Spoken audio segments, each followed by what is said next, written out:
Good morning बच्चों। हम लोगों ने ध्वनि पढ़ लिए, शब्द पढ़ लिए, वर्ण पढ़ लिए और हम लोग शब्द को भी पढ़ लिए हैं।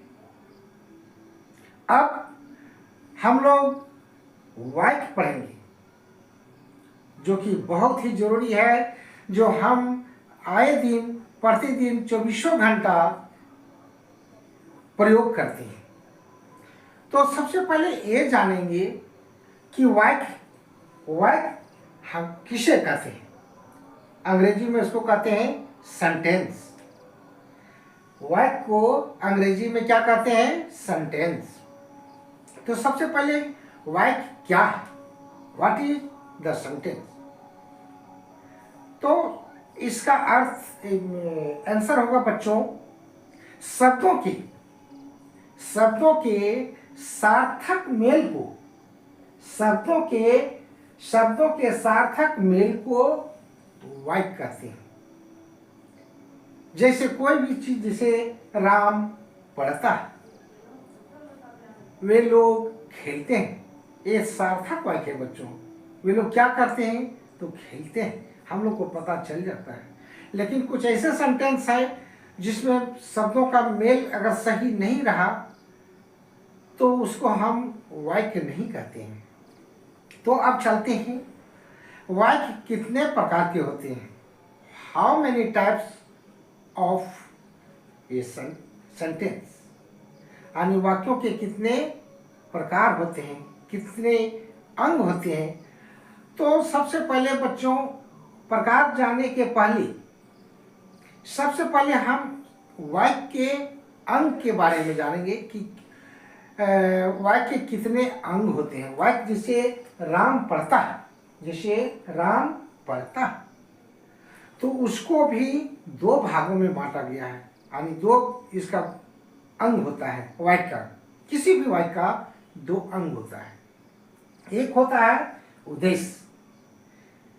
है उद्देश्य, जिसको कहते हैं सब्जेक्ट। उद्देश्य को हम लोग क्या कहते हैं? सब्जेक्ट। और दूसरा होता है विधेय। दूसरा क्या होता है?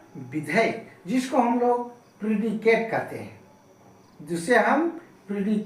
हैं, तो बच्चों, हर वाक्य में आपको ये मिलेगा। क्या मिलेगा? आपको मिलेगा उद्देश्य और होगा एक विधेय। तो अब हम लोग थोड़ा अलग अलग से जानते हैं कि उद्देश्य किसको कहते हैं और विधेय किसे कहते हैं। तो बच्चों, उद्देश्य हम लोग जिसके बारे में कुछ बताया जाए, उसको हम लोग उद्देश्य कहते हैं। और विधेय किसको कहते हैं?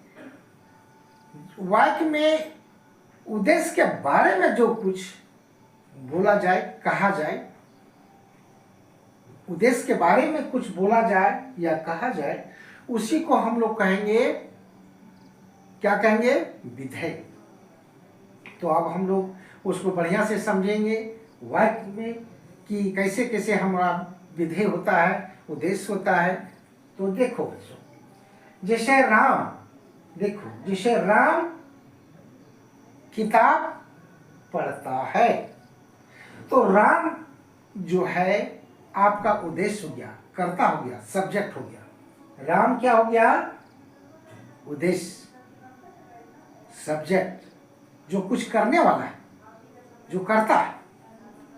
और किताब पढ़ता है, ये हो गया विधेय, प्रीडिकेट। क्या हो गया बच्चों? प्रीडिकेट।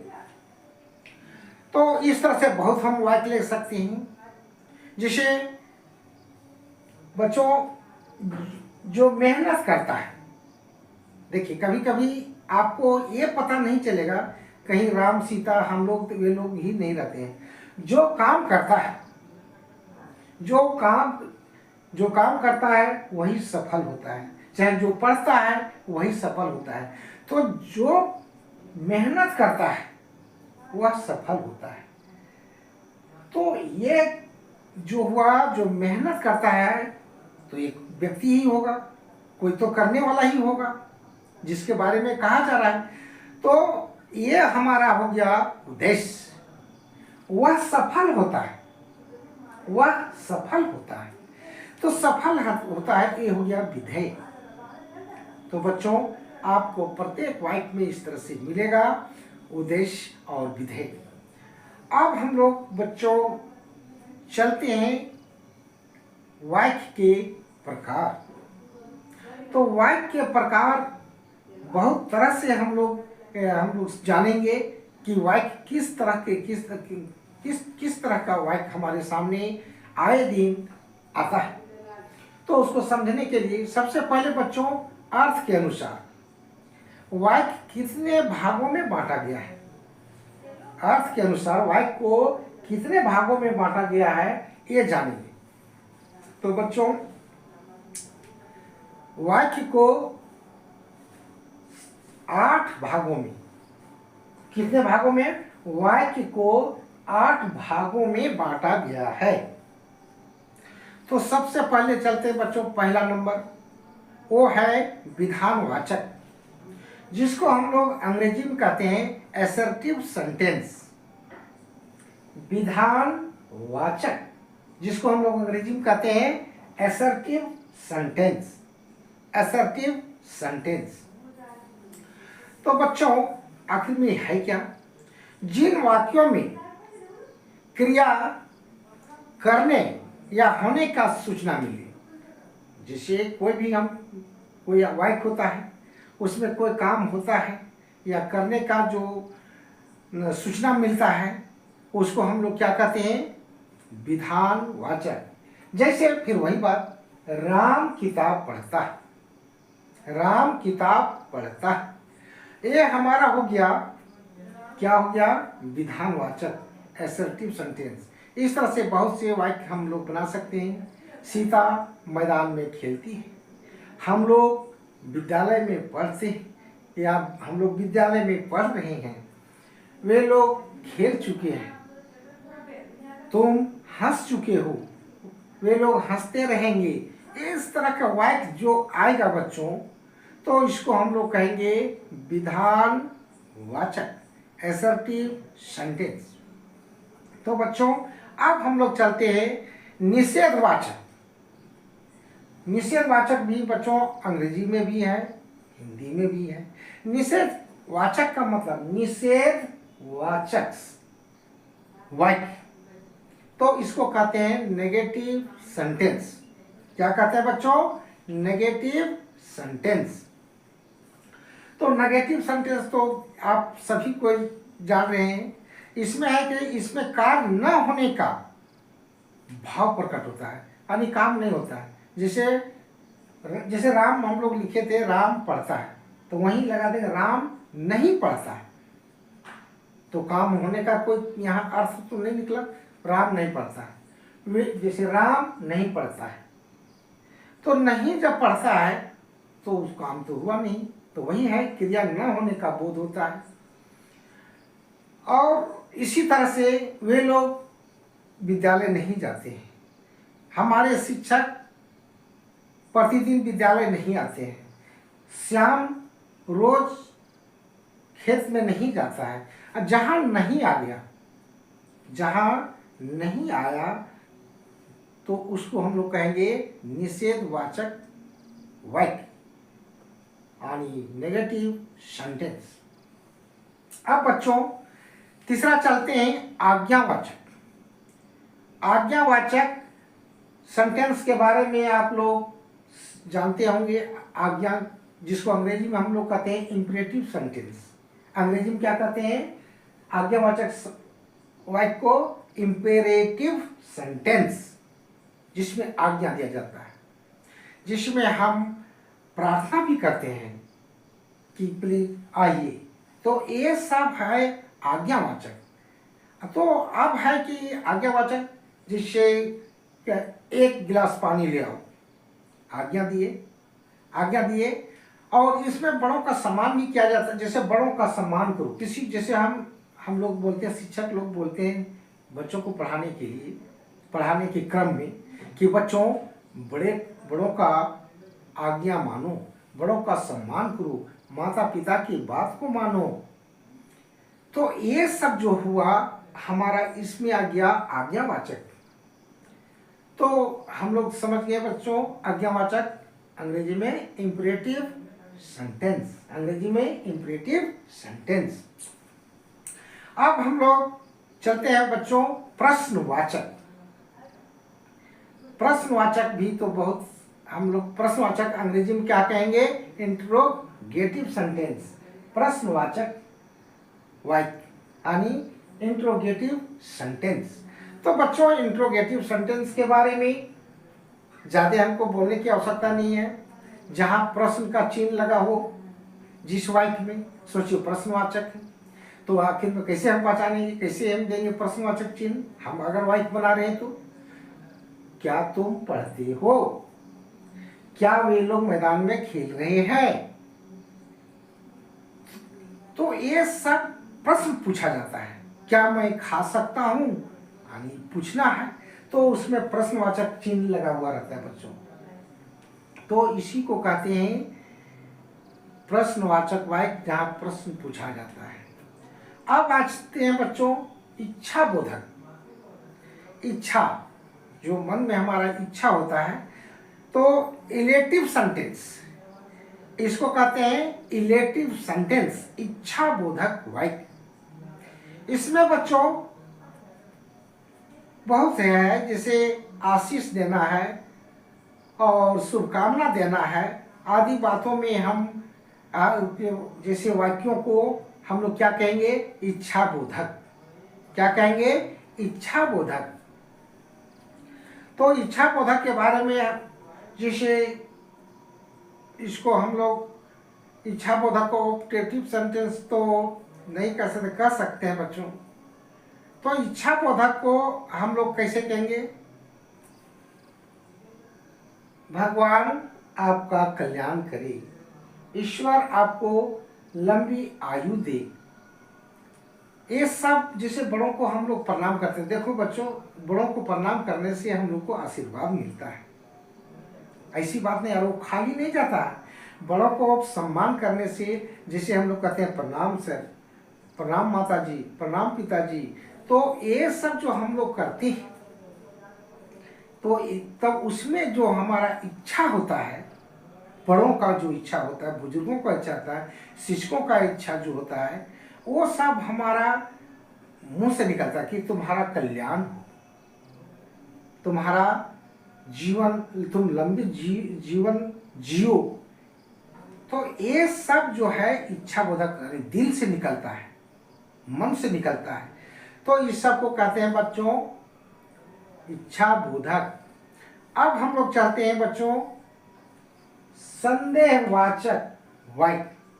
संदेहवाचक वाक्य, जहाँ संदेह होता है, जहाँ हम लोग कुछ संदेह करते हैं या संभावना होता है कि ये हो सकता है, ये नहीं हो सकता, नहीं, जो हो सकता है उसी को कहते हैं संदेहवाचक। जैसे है वह खाता होगा, वह खाता होगा, तो ये संदेह हुआ ना बच्चों। व्यक्ति यहाँ नहीं है, कहीं दूसरे जगह कहीं पूछते हैं हम लोग, अरे वो क्या कर रहा है, नहीं सर, नहीं सर, वो खाता होगा, नहीं पापा वो बाजार गया होगा। तो ये सब क्या है, संदेहवाचक, संदेह है, सस्पिशन है हमारे मन में। तो अंग्रेजी में इसी को कहते हैं सेंटेंस इंडिकेटिंग डाउट, यानी संदेह उत्पन्न होता है। जब हमारे मन में संदेह होता है तो उसी को कहते हैं संदेहवाचक वाक्य। तो बच्चों मेरे विचार से आप लोग ये भी जान गए होंगे, संदेहवाचक, जहाँ संदेह हो, संभावना हो, इसी को कहेंगे संदेहवाचक वाक्य। अब चलते हैं बच्चों विस्मयादि बोधक वाक्य, जिसको एक्सक्लेमेटरी के नाम से जाना जाता है। विस्मयादि बोधक वाक्य यानी एक्सक्लेमेटरी सेंटेंस। तो बच्चों ये सब हमारा बहुत मन में बहुत से प्रकट होते हैं। कभी कभी कहते हैं, आश्चर्य करते हैं, अरे वाह वह जीत गया। फिर कहते हैं, अरे कितना बड़ा ये पहाड़ है। तो कहते हैं कितना सुंदर वह दृश्य है। तो इस तरह से हमारे मन में भावना जो पैदा होता है, तो कभी कभी दया दया भी आता है। फिर कभी कभी आह का प्रयोग होता है, जैसे आह उनके माता पिता जीवित नहीं रहे।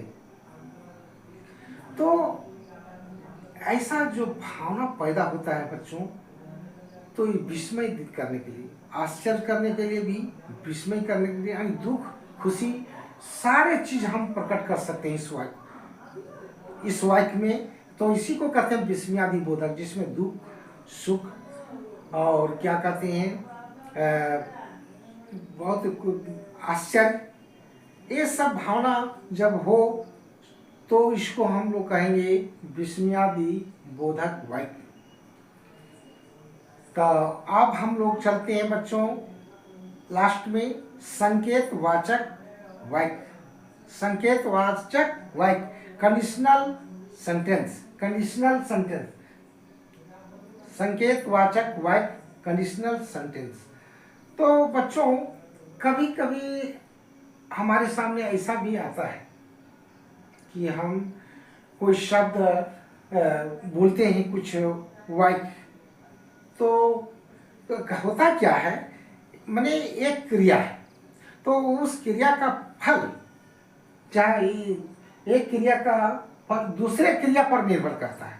बोलते हैं जरूर, लेकिन उसका फलीभूत दूसरे क्रिया में होता है। यानी दो क्रिया जिस वाक्य में है, लेकिन हम जो कर रहे हैं उसका फल दूसरे जगह पड़ रहा है। तो उदाहरण के लिए जैसे आकाश में बादल रहेगा तो वर्षा होगा, आकाश में बादल होगा तो वर्षा होगा। जैसे वह आता तो मैं जाता, वह आता तो मैं जाता। यदि परिश्रम करोगे, जैसे लोग को बोलते हैं, यदि परिश्रम करोगे तो अवश्य सफल होगी। हम लोग बोलते हैं बच्चों, आज सही निश्चित बात है, ये तो संकेत है। आदमी संकेत करता है कि अरे ऐसा करोगे तो ऐसा मिलेगा, तो हम लोग भी वैसे ही करते हैं। तो यानी एक क्रिया दूसरे क्रिया पर, यानी यदि परिश्रम करोगी, देखिए क्रिया यहाँ है लेकिन इसका फल कहाँ होगा, तो इसमें होगा अवश्य सफल होगे। तो सफल में आपका वहाँ अवश्य सफल होगे उस पर निर्भर करता है। तो ये बच्चों आपका संकेत वाचक वाक्य हुआ। तो मैं बच्चों अभी तक हम लोग सब कुछ जान गए, तो वाक्य शब्द वर्ण ये सब हम लोग जाने। आज वाक्य में जाने वाक्य किसे कहते हैं, वाक्य के कितने अंग होते हैं, अर्थ के अनुसार आज हम लोग वाक्य पढ़े। हम दूसरे दिन अभी सेंटेंस यानी शब्द वाक्य अभी पूरा नहीं हुआ है बच्चों, एक अगला वीडियो में लाऊंगा, उसमें और विस्तारित रूप से बहुत तरह से वाक्य हैं और वाक्य में बहुत से चिन्हों का प्रयोग होता है। उन चिन्हों के प्रयोग के बारे में हम लोग पढ़ेंगे। तब तक के लिए बच्चों धन्यवाद।